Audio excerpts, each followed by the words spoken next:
Oi, Brasil! Olha eu aqui de novo com mais uma entrevista bombástica pra vocês. Todo mundo assistiu 365 dias na Netflix, esse filme cheio de cenas picantes, com aquele boy que pega, joga assim pra cima, pra baixo, faz todo vuco-vuco. Pois é, teremos sequência do filme e aí a gente bateu um papo com a autora dos livros da saga que inventou tudo, que contou pra mim tudo o que aconteceu nas gravações, nos bastidores, como que ela decidiu que o Michele Morrone ia ser o Massimo, enfim, contou todo o bafo sobre esse segundo e terceiro filme que vem aí. Ah, e um bafo, ela ainda contou pra gente como algumas das cenas calientes foram inspiradas na própria vida dela. Eita, mulher, conta pra gente isso! Então agora veja o nosso papo com Blanka Lipinska, autora de 365 dias.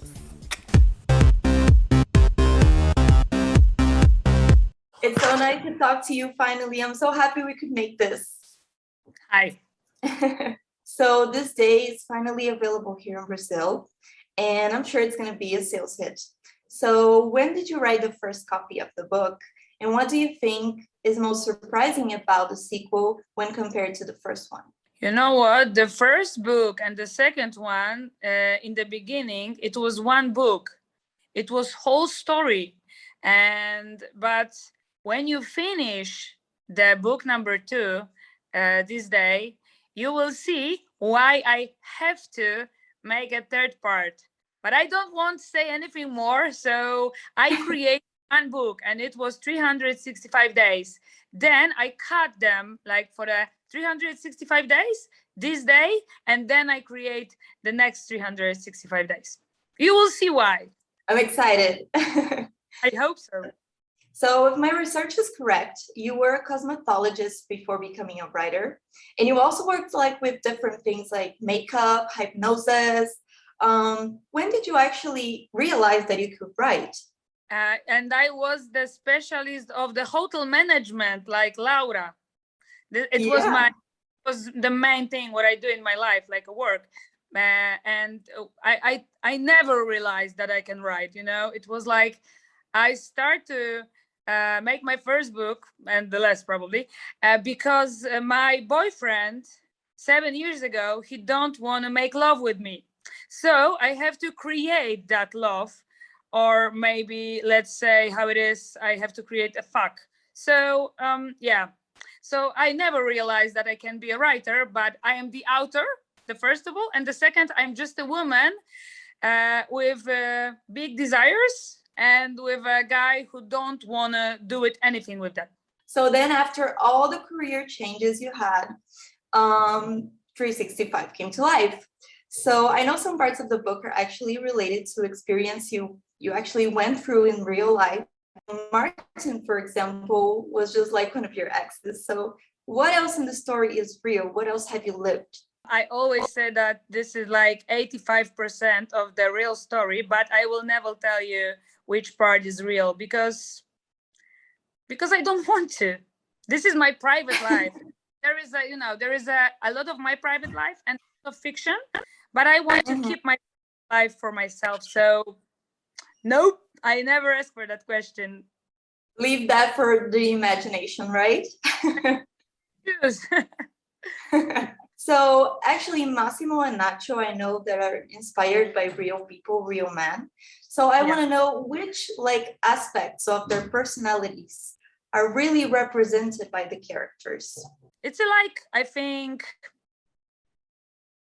90%. Yeah, because, you know, some things I have to fix to, you know, that character can be better. So, but I think the 90% it's enough. So yeah, the real Massimo exists for real, and the real Nacho, it's so cute, like in a book.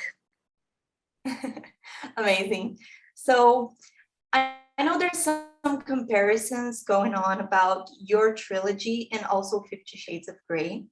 They exist on the internet.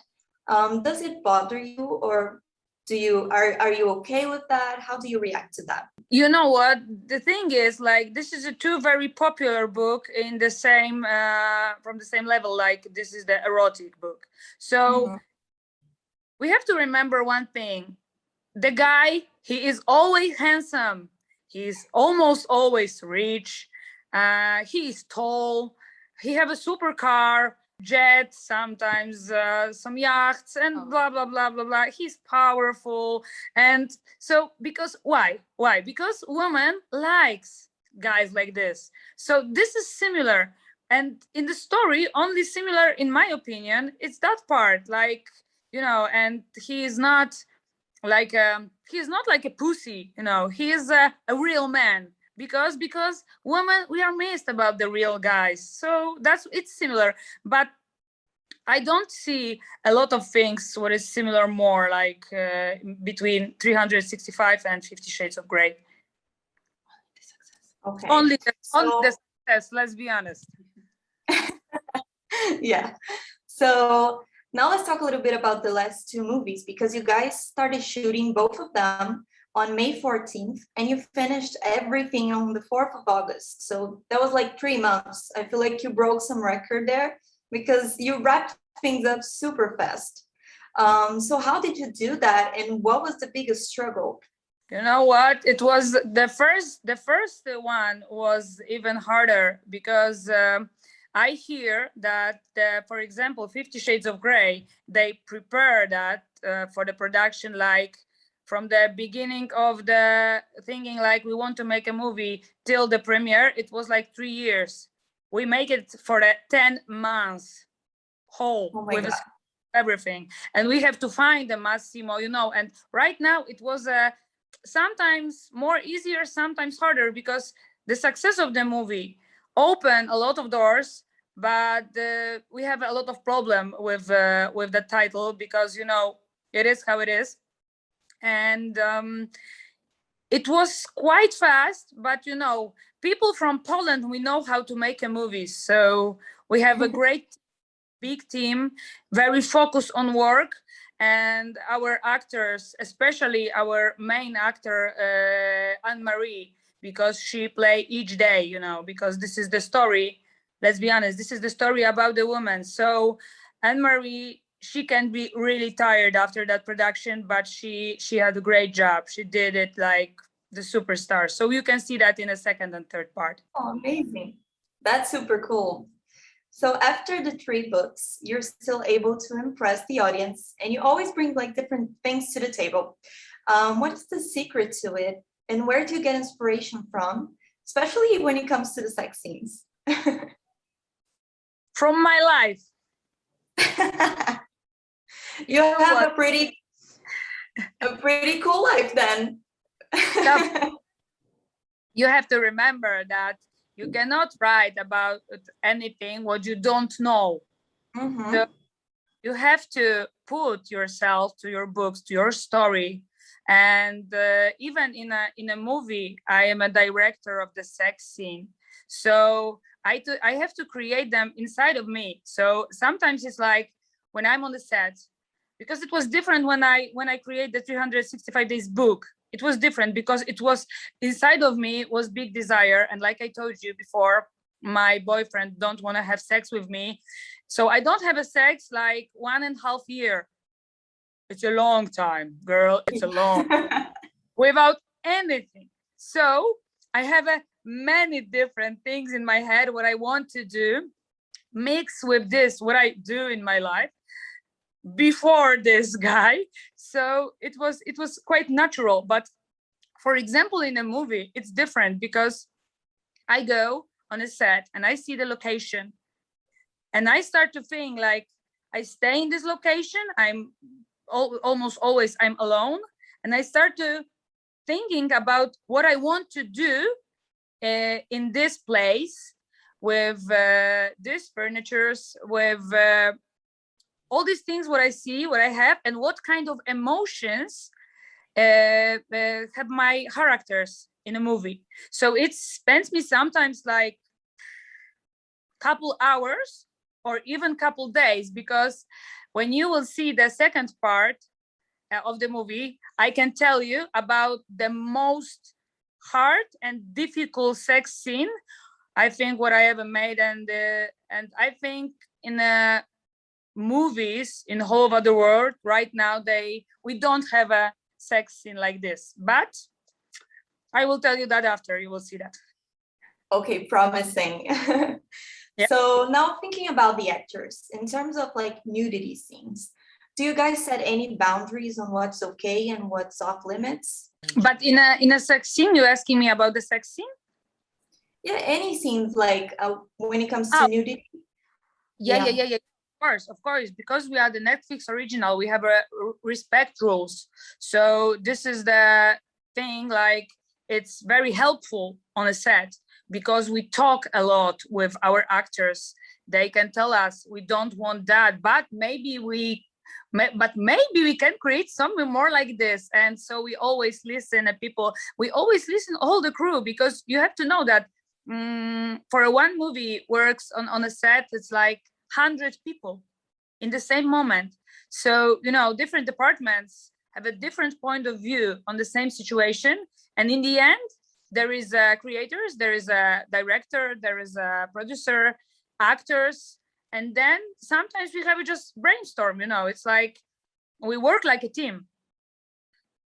Great. So recently, talking about that, Michele was clicked by paparazzi while being naked on set, and did like a post on social media criticizing this invasion of privacy. So what do you think about that? Did that affect you guys or the movie in any way?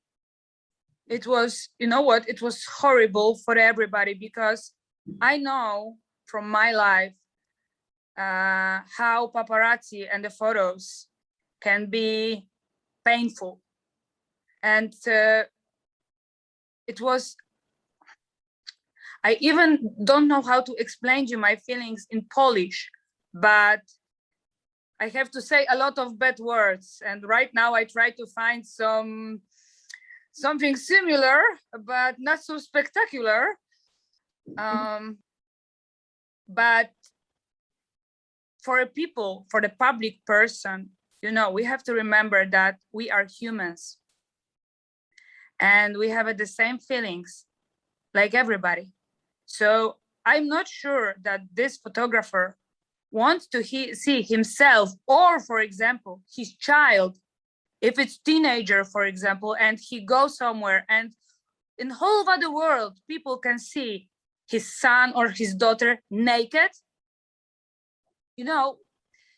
People don't have empathy enough, I think, in the media, and the paparazzi, special paparazzi, because they just, do it something like that. And then they just have a money because of that. And I'm not okay with this.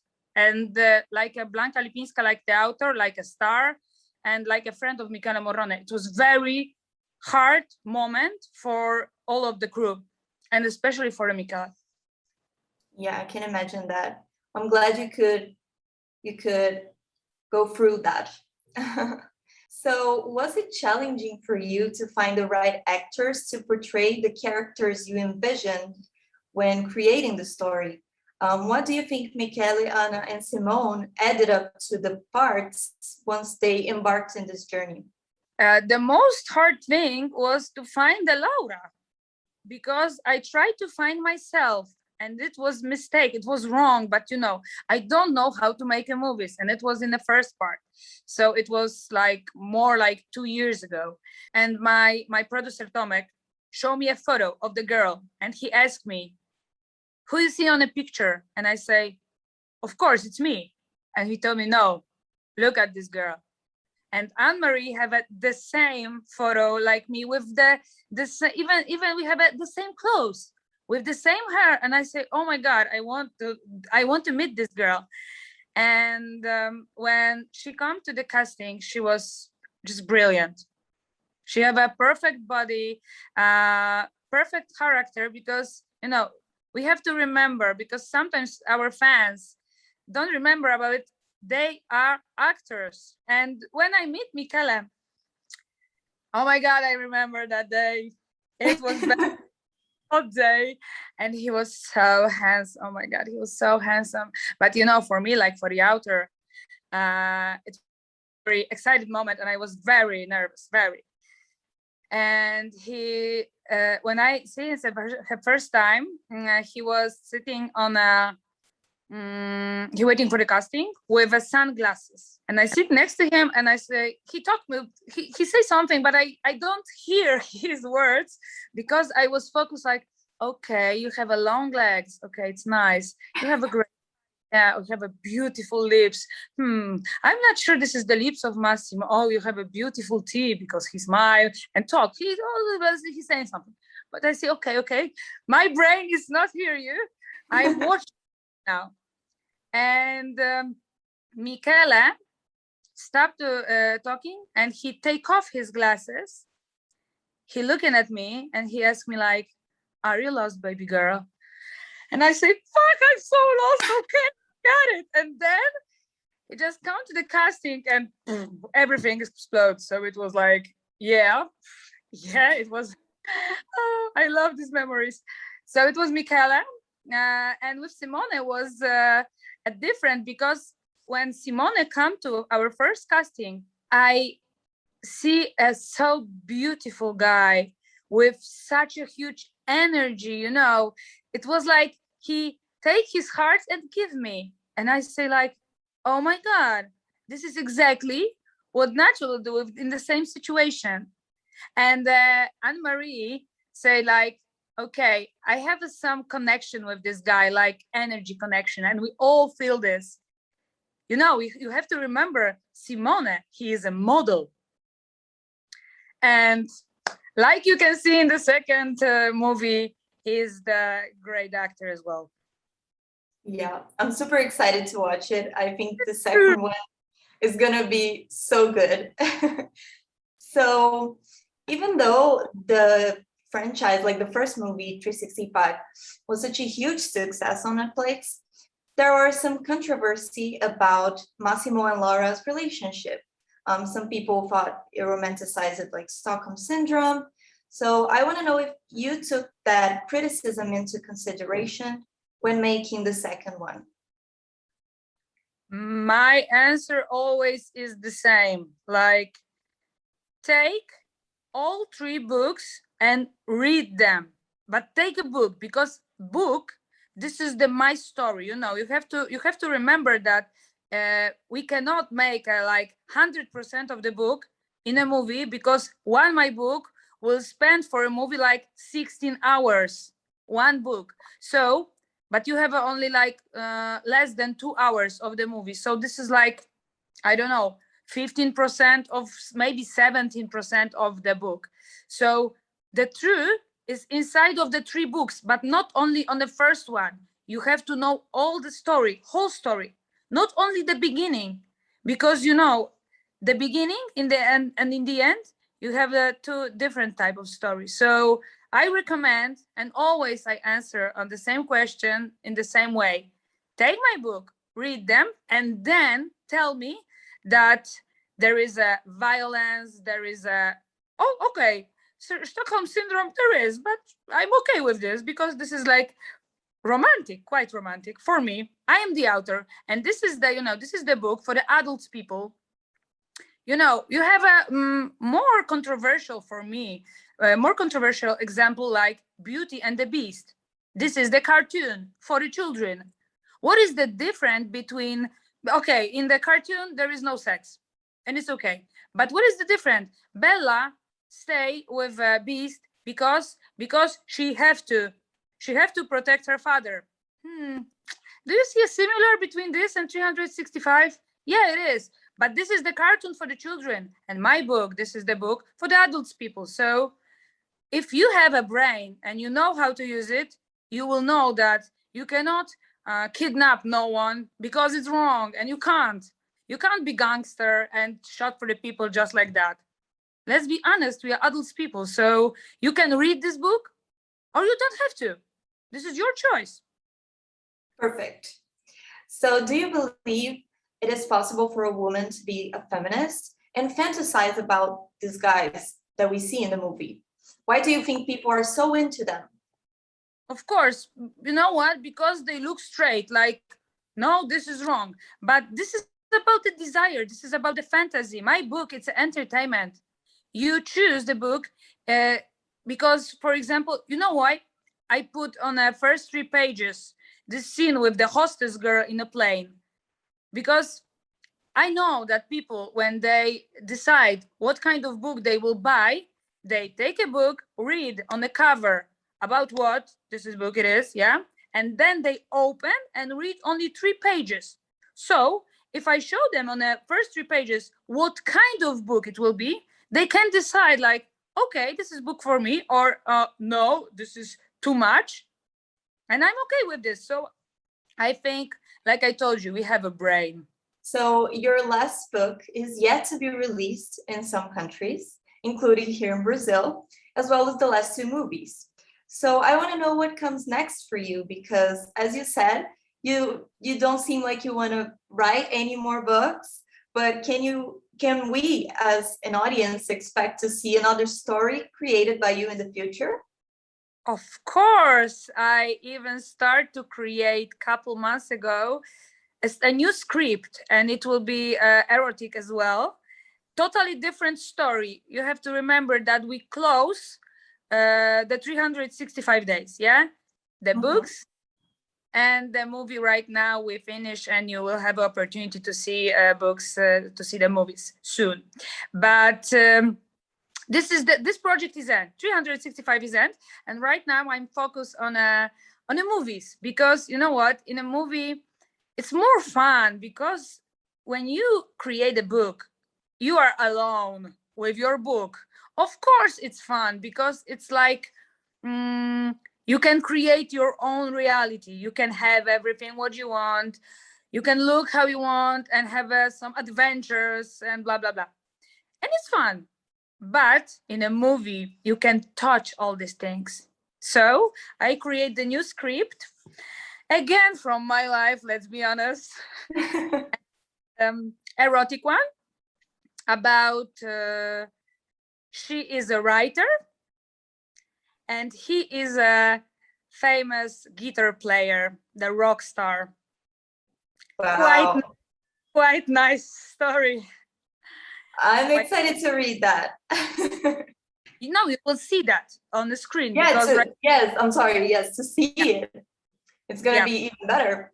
But first we have to finish montage of the 365 days, the second and third part, prepare the whole post-production, blah, blah, blah. And then maybe in 2022, I go back on a set to make my new movie, new story. So then you will have opportunity to see this story, for example, in 2023, if the coronavirus will don't stop everything again. Oh my God, let's hope not. We've had enough. So just before I finish, I just wanted to ask you to leave a message to the fans here in Brazil. What can people expect from this new movie? Are you excited to see the reaction of the fans? I cannot say a lot about the movie because, you know everything about the second book, because second book is available on your country. So I want to give you some surprise. But okay. I can tell you one thing, you will have a great picture value. You will have a wonderful sex, because it's mine. A lot of sex. A lot. You'll have, of course, a lot of fashion. Let's be honest. Yeah. And you will have a for sure Anne-Marie, Michele, and Simone. And this is enough for you. Yeah, I agree. Do you think this one is going to be such a huge success, even bigger than the first one? We will see. Always the first part of the movie, of the book, it's like if it's success, it's always huge and everybody talking about it. But I know the fans from all over the world, they're waiting for the second and third part, and I think they will like it. I think so too. I think it's going to be huge, very successful. Of course, like everything, what is called 365. It was very nice to talk to you. So glad we could make it. Yeah. And I'm super excited to watch it. be patient. What I can say, I know what is happening there. I was there. So... I have anxiety, girl. Like, I can't wait to watch it. I need to watch it right now. Okay, so I hope we can talk after you will see the second part, after all the story as well. And you will tell me what do you think about the movies, about the difference between the movies and the books, and then we can talk again. Amazing. Perfect. It's a deal then. Gente, que bafo! Ela contou tudo em uns canudos. Meu Deus, ela tá o quê? Com calor aqui, pensando como é que vai ser essa sequência. Se você já quiser ler, já tem um livro dela, contando o que vai acontecer depois. Mas em breve teremos mais 2 filmes. Eita, lepo. Gente, o que será que o Massimo vai fazer dessa vez, hein? E agora com esse novo boy que entrou... Ixi, o negócio vai ser bom, hein? Então é isso, não esquece de ativar aí o sininho, de deixar comentário, compartilhar, dizer o que você achou. E em breve a gente volta, talvez entrevistando os atores do filme pra falar dessa vuco-vuco todo, não é isso? Então é isso, beijo, até a próxima!